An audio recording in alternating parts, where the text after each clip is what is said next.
personal inspiration. What was the initial spark that got you into theater or into your field in general? Or what or who inspired you to be a set designer? So there's two things really that really inspired me to go into set design. One would be my parents.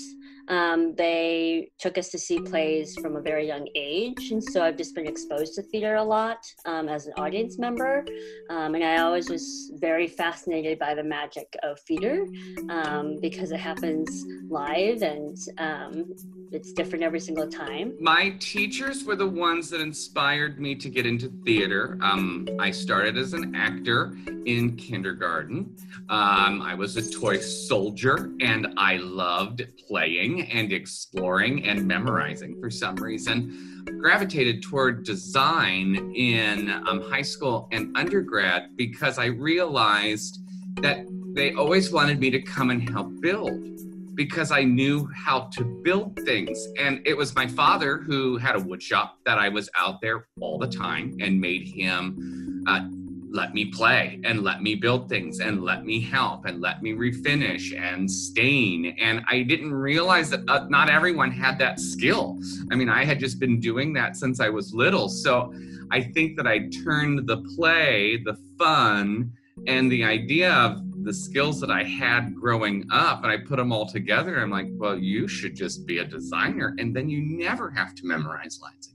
When I was 14, I started working at a community theater, and I acted a lot, and the set designer was kind of the person that took me under their wing as I kind of volunteered to help build sets and kind of showed me how to do it. Josh Erickson, wonderful set designer, a really great artist, and just really fun to work with. But the thing that really was like, that's what I want to do with my life, would be seeing the Broadway tour of The Lion King. I would have been in like middle school age, and I saw The Lion King in Toronto, and my mind was blown. And I was like, what is this?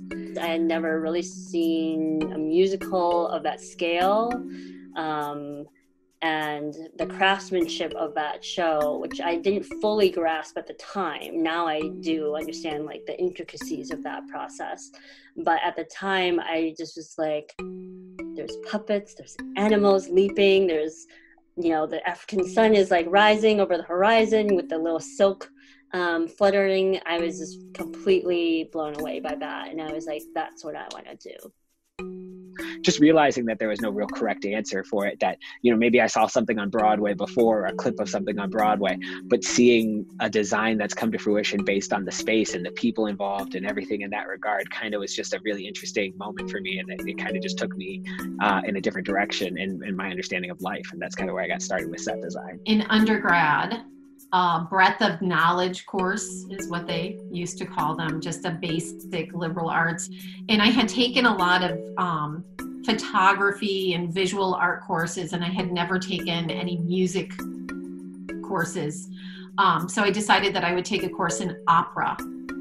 And we went to the Lyric in Chicago, and I saw Mephistopheles. And at the end of Mephistopheles, he's whistling and yelling, and they're carrying the devil back off to hell in his pink suit.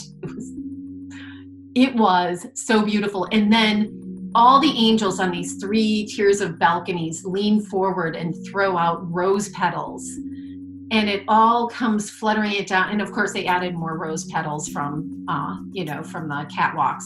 And so all these petals are falling, and the light is golden, and just everything about it was, I was like, I want to do that. I want to make that happen. Like I have a feeling about that, and I want to have other people have that feeling, and I want to be part of that.